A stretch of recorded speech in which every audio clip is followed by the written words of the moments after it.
muchas gracias por las charlas que estuvieron bárbaras. Me llamó mucho la atención que estamos en una reunión de plaquetas. La palabra trombosis y hemorragia casi no se mencionó, así que eso pone de manifiesto que las plaquetas tienen otras funciones sin ningún lugar a dudas. Y bueno, estamos abiertos a preguntas, así que si alguien quiere preguntar, solo levante la mano y creo que tenemos un micrófono allá.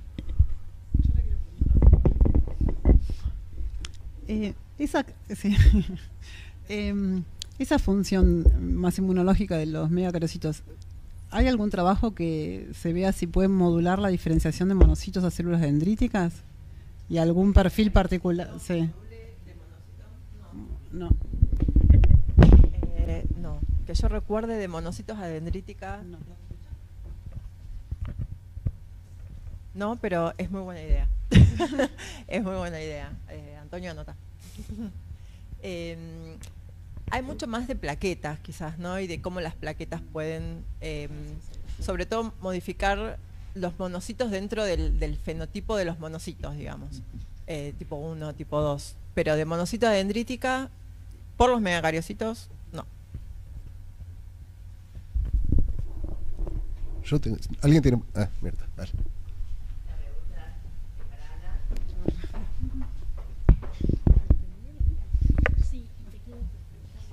Ana, re interesante el trabajo. Y porque no me acuerdo, te pregunto, entonces la expresión de PDL1, ustedes en las plaquetas solo la vieron en las plaquetas de los pacientes infectados. Había, digamos, era significativamente mayor en las plaquetas de los pacientes infectados que en la de las plaquetas de individuos no infectados.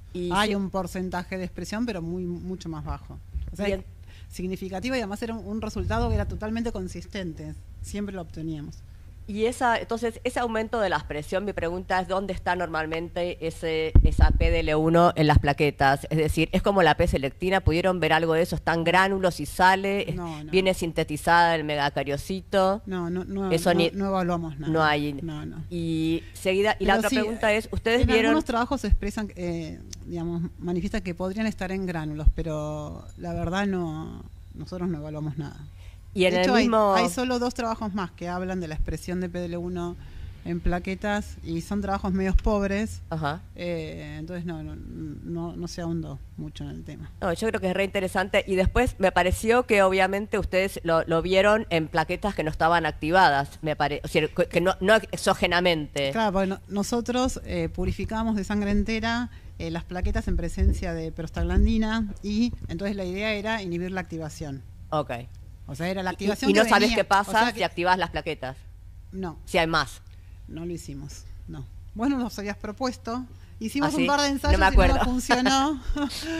Activarlas con trombina, pero no funcionó y bueno, lo dejamos. Lo que sí sabemos es que las plaquetas COVID, de individuos COVID, tienen mayor expresión de P-selectina. O sea, evidentemente están más activadas. También estos mismos resultados los obtuvimos midiendo CD41 CD42, que sea constitutivo, y obtuvimos lo mismo. Pero bueno, en principio se sabe que las plaquetas COVID tienen más activación. Y después vimos esa relación, P-selectina, PDL1 era una correlación positiva. Y la última pregunta, ¿ustedes piensan que la misma interacción puede haber con los CD8, digamos, y promover la exhaustación de los CD8? Y la verdad que, digamos, la hipótesis sería que sí. Era una de las... No puse las perspectivas porque finalmente no las hicimos, no seguimos trabajando en la temática, pero una de las perspectivas era esa, trabajar en CD8. Pero sí, uno pensaría que sí, sobre todo el rol importante que tiene los CD8 en la infección antiviral, ¿no? Sí, o en cáncer. O en cáncer también. En la infección no, en la inmunidad antiviral, perdón. Bueno, ¿se entendió? Porque a veces esos gráficos son tan chinos, perdonen, por eso yo decía se entendió tipo alumnos, porque... Ricardo.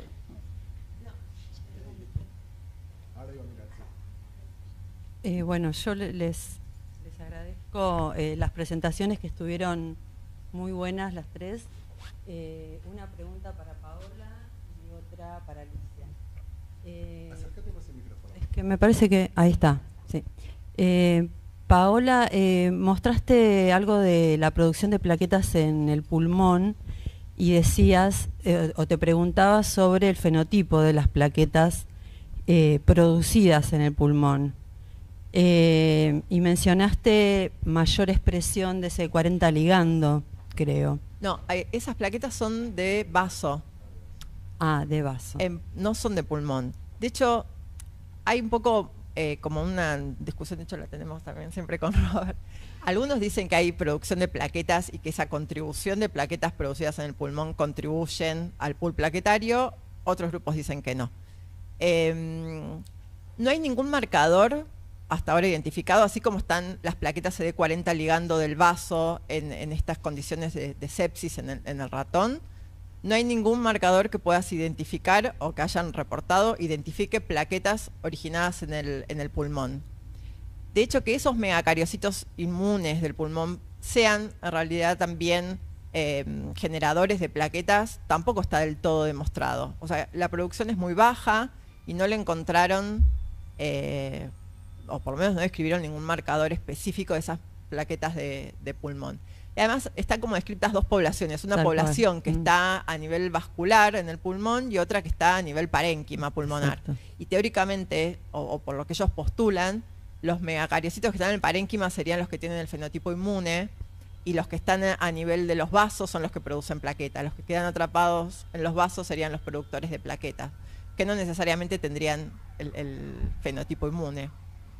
Si lo pensás desde el punto de que ellos también postulan el fenotipo se adquiere por el microambiente, podría ser, pero no hay ningún marcador para esas plaquetas como se encontró en vaso, ¿sí? Como las de CD40 ligando de vaso, no hay ningún marcador para las de pulmón.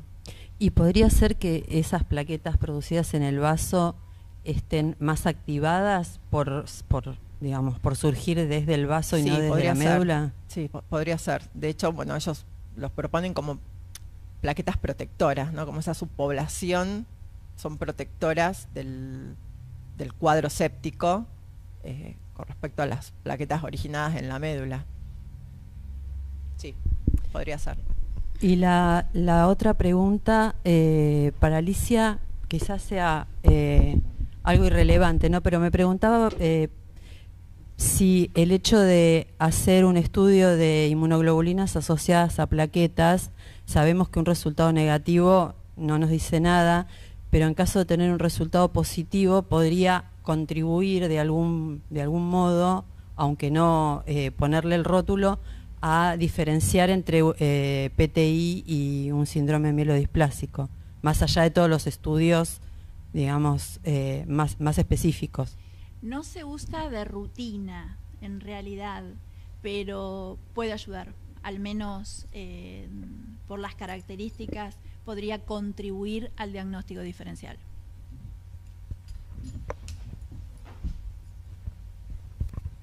Gracias. Sí. Bueno, primero felicitarlas a las tres. A Paola, tendríamos, digamos, 3 lugares para los megacariocitos ahora en lugar de la médula solamente, ¿no? La médula, el clásico, y debe haber dentro de la médula también subpoblaciones de megacariocitos, indudablemente. El pulmón, que podrían eventualmente ser los de la médula que llegan al pulmón y ahí se estancan por el tamaño simplemente, los que serían pulmonares vasculares, o por algún mecanismo que no se me ocurre, están dentro del parénquima pulmonar y serían los más inmunogénicos, digamos, ¿sí? Y después tenemos los circulantes, que normalmente uno pensaría que salen de las venas medulares, llegan al pulmón y de ahí no pasarían o no podrían pasar por tamaño simplemente. Hay algunos hallazgos de autopsia en pacientes con COVID tardío y lesiones neurológicas que muestran obstrucción vascular de capilares cerebrales por megacariocitos y le adjudican a eso un potencial mecanismo de daño neurológico que a mí se me ocurre bastante difícil de explicar, digamos. Esto deberían atravesar el pulmón no es muy fácil para el megacariocito estrecharse y pasar por los capilares, y después, a través de un foramen oval permeable, llegar al cerebro, en un recorrido para una célula que circula, pero es como un elefante dentro de un lugar muy estrecho. La pregunta sería, las diferencias de las subpoblaciones plaquetarias necesariamente parten de la diferencia de cada uno de esos megacariocitos, o las plaquetas podrían intercambiar porque pueden liberar RNA mensajero, por ejemplo, y volverse fenotípicamente diferentes independientemente de sus papis, de dónde estaba ubicado. ¿Qué te parece eso? ¿Podría ser posible o necesariamente si saliste de un papá pulmonar vas a hacer una plaqueta más relacionada con el sistema inmune o más moduladora del sistema inmune que otra que nació donde se supone que tendría que nacer, que es en la médula? Bueno, primero, excelente el resumen que hiciste, me encantó. El resumen fue perfecto. Sí, muy bien. De hecho, el trabajo que mostré de los megacariocitos circulantes en COVID, ellos mismos muestran imágenes de cerebro con megacariocitos, incluso con megacariocitos expresando estas moléculas que teóricamente son de fenotipo inmune. Si las plaquetas son como vienen de sus padres, bueno, en gran parte sí, no necesariamente por el sitio de origen, pero sí, podríamos pensar que eso condicionaría bastante. Lo que pasa es que es muy difícil identificar de todo el pool circulante de dónde viene cada una. Digamos, entonces vos vas a tener una población heterogénea de plaquetas que incluso se te puede ir sumando con los días de plaquetas nuevas, digamos, que se generen en otras condiciones. Va a estar todo mezclado, digamos. No hay, salvo este paper que describe lo del CD40 ligando de las plaquetas en vaso, no hay ISON en ratón, sí. Lo único que muestran en humanos es que hay megacariocitos en el vaso, nada más. Pero de plaquetas no sabemos nada. Tampoco tenemos marcadores y, como bien dijiste en tu resumen, teóricamente el megacariocito que produce plaquetas en el pulmón no necesariamente tiene el fenotipo inmune. No lo sabemos. Y no sabemos si esas plaquetas se llevan. Sí se pueden llevar muchos mensajeros. Sí, si el megacariocito está en ese momento cambiando a un fenotipo más inmune, a nivel de mensajero, la plaqueta se lo puede llevar y expresarlo en algún otro contexto. Sí. Producción de plaquetas, como el ejemplo que pusiste en cerebro, no, me parece que es una cuestión más patológica, con un aumento en la permeabilidad, y por eso llega. ¿Cómo llega el megacariocito al parénquima del pulmón? Tampoco se sabe. De hecho, el grupo de Pariser postula, en realidad en un trabajo previo, que hay progenitores hematopoyéticos en el pulmón, y que entonces probablemente los megacariocitos puedan generarse a partir de ahí, y no migrar solo desde la médula. Puede migrar la stem desde la médula al pulmón y de ahí pasar al parénquima. Bueno, todo eso no se sabe. Una cosa, ¿tienen marcadores de residencia los que están en pulmón? No sé, C103, alfa-4 integrina o no. Sí, el megacariocito que está en pulmón expresa ICAM1, por ejemplo, que el megacariocito de médula no. Expresa el complejo mayor histocompatibilidad de tipo 2. También son menos poliploides, entonces se parecen en ese sentido a los megacariocitos de médula que tienen el fenotipo inmune.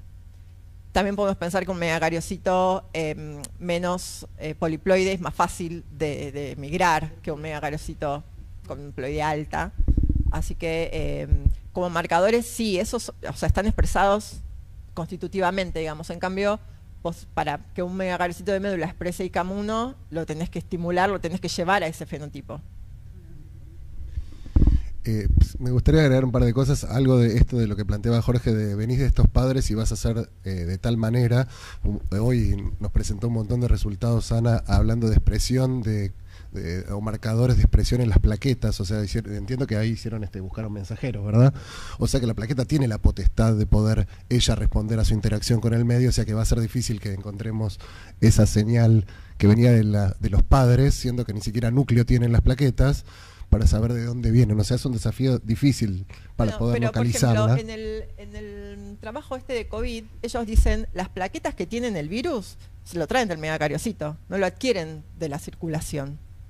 O sea, ahí sí vienen como sus papás, digamos. Sí, en la situación por ahí patológica es por ahí es más fácil, pero si vos pensás en la homeostasis en general y esto de los... Bueno, y yendo a la homeostasis también quería agregar que el mes pasado creo que salió un trabajo comentado en Vlad por Alessandra, que como que tira por tierra esto de la producción de plaquetas en el pulmón, que las plaquetas se producen solo en la médula ósea.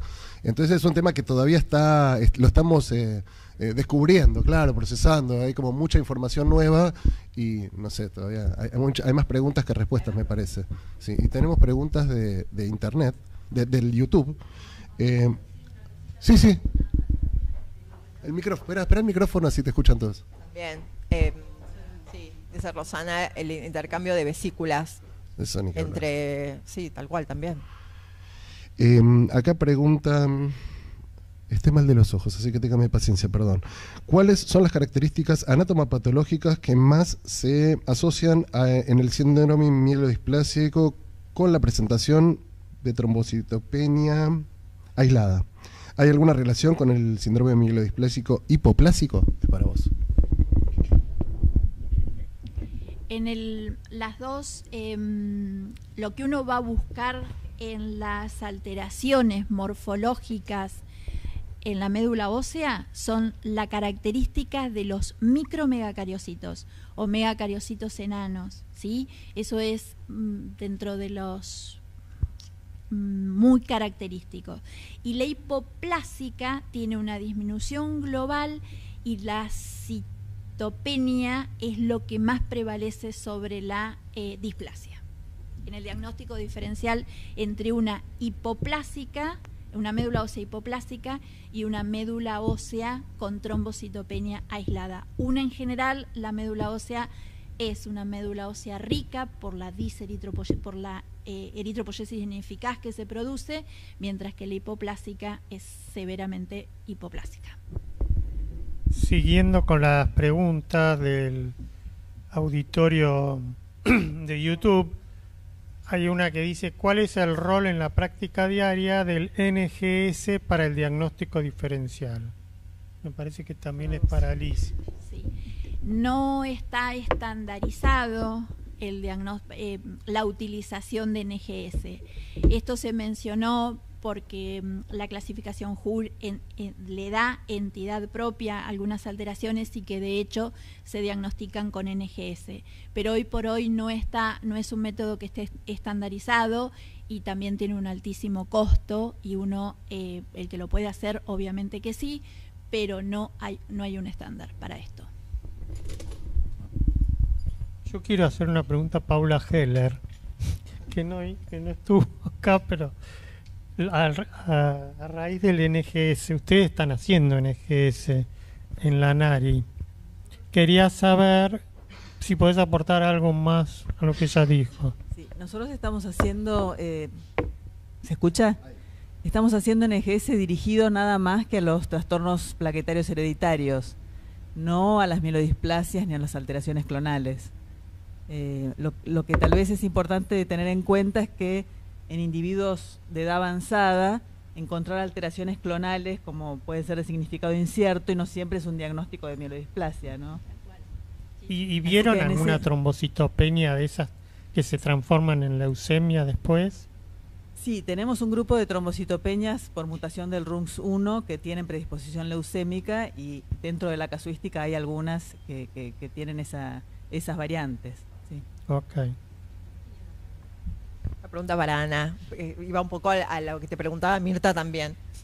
Vos mostrás que la interacción cuando mostrás la interacción entre los T y las plaquetas las identificás por la expresión de preselectina. Sí. O sea que estarías viendo la interacción de plaquetas activadas con los linfo-T. Pero lo mismo hicimos con Lo mismo hicimos con CD41 y CD42 y les daba lo y mismo. nos daba lo mismo. No, O sea, no hay tenemos mayor mayor agregación. Hay mayor unión. Midiendo CD41 y CD42. Claro. O sea, hay mayor unión de las plaquetas COVID que de las plaquetas de Claro, porque individuos podrías sanos. tener mayor interacción, incluso, porque no estarías mirando solo las activadas, sino que estarías mirando todas Claro. las plaquetas con los linfocitos T. Sí, los valores son similares. Y la interacción entre la plaqueta y el linfocito T se da a través de... No sabemos. Sí, tenemos un dato muy preliminar que al final nos pone en el trabajo, que necesitas la interacción. O sea, que no es un digamos, un fenómeno, un factor soluble, ¿sí? Sino que necesitas la interacción pero célula-célula. capaz si era una cuestión de presentación antigénica o si era una cuestión de interacción por no o P-selectina o no sé. Sí, no lo sabemos, no. Bueno, hola. Sí. Hola, ¿se escucha? Sí. Bueno, Pau me dio la introducción a mi pregunta, porque le iba a preguntar por el tema de la interacción justamente de las plaquetas con las células T, y estas plaquetas más sobre todo que están activadas, expresan un montón de fosfatidilcerina, y la fosfatidilcerina tiene generalmente hace un link con otros ligandos para unirse a receptores de, por ejemplo, de las células T y bueno, y si tenían algún dato de eso pero podría venir por ahí, sí, seguro. Sí, yo creo que, o sea, si hicieron la prueba del Transwell, que seguro que depende. No hicimos. Tampoco hicieron la prueba, o sea, pero es dependiente de contacto celular. Hay un trabajo en sepsis que hacen la prueba de Transwell y ahí demuestran que no viene por... No es factor soluble. No es para un factor soluble. Es que es por contacto. Que es por contacto. Y que seguramente bueno, sepsis se comporta bastante parecido a COVID, sobre todo lo que tiene que ver con la inflamación, y entonces de ahí sale el dato que digo que necesitas la interacción célula-célula, pero nosotros no lo probamos. Sí, y un datito más que me pareció interesante es que solamente sobre las TH1 y no sobre las TH17 ni las ni las IL10, las productoras de IL10, y no sé si tienen algún dato extra que les permita saber si las plaquetas en esa interacción con las células T de alguna manera genera secuestro de citoquinas o algo de ese estilo. No tengo ese dato. No. Secuestro de las citoquinas producidas por el T. Claro, por las células T. No. Gracias. Tampoco lo leí. Porque hay varios trabajos de interacción plaquetas T, linfocitos TCD4 principalmente, y bueno, inclusive son bastante entre ellos encontrados. O sea, algunos dicen que expresan ciertas citoquinas inflamatorias, otros dicen que inhiben interferón gamma, pero no, lo del secuestro de citoquinas no lo plantean, ¿no? Sí, hola. Es para Alicia, Enrico. Es una pregunta bien clínica. Muchas veces tenemos pacientes que no tienen 20, no tienen 60, por ahí tienen 50, tienen como única citopenia 90.000 plaquetas y sabemos que tenían plaquetas normales antes. Ahí con 90.000 plaquetas, ¿la metemos a hacer todo el estudio medular si no tienen nada más? O sea, edades intermedias, recuento de plaquetas no muy bajos, y antecedente de haberlas tenido normales, con lo cual descartamos por ahí que como sea única citopenia probablemente uno las espera en el tiempo y ve las cinéticas y eso se profundiza. No sería evaluable en un primer momento la biopsia, la punción, la biopsia con todos la citometría y el citogenético. Uno la seguiría en tiempo más corto. De hecho, 90.000 plaquetas o un poquitín menos es una práctica bastante, es un motivo de consulta bastante o de derivación bastante frecuente, y uno espera a los pacientes clínicamente en la evolución. Por eso te lo preguntaba, porque es frecuente, digamos, sí. En los pacientes por ahí que tienen 30.000 plaquetas, uno no duda, en los pacientes más jóvenes piensa que tiene una PTI, y en los más viejitos la mielodisplasia, pero en esos intermedios que vienen mucho. Sí. Bueno, gracias.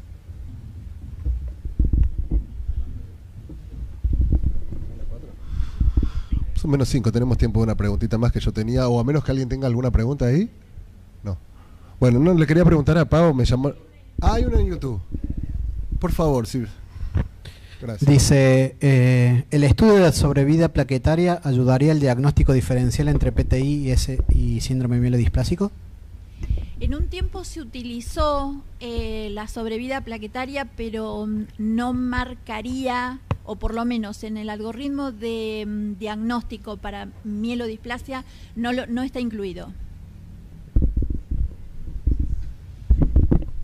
Bueno, hay una pregunta más ahí, Fabi. Yo quiero decir una cosa que me olvidé, contestando a la pregunta de Mirto, de Eugenio. Bueno, el ligando de P-selectina expresado en los T es un posible, digamos, factor que indique la agregación, ¿sí? Porque aumenta el ligando en los T, y entonces en la activación, cuando el T se activa, aumenta y eso posibilita que se una P-selectina en la plaqueta. O sea, podría ser un factor de agregación. Me quedé. Pero bueno, no es el único. A eso me refiero. Sí, una pregunta para Alicia. Si ha leído algo sobre plaquetas reticuladas como una posible forma de identificar la mielodisplasia de la trombocitopenia inmune. No, la verdad que no he leído nada con respecto a eso. Asociado a mielodisplasia, ¿no? Bueno, me parece que estamos en horario, así que si quieren hacemos un intervalo, nos tomamos un café y volvemos. ¿Hay otra en YouTube? No. Entonces hacemos un pequeño break de media hora y nos encontramos 4:30 acá.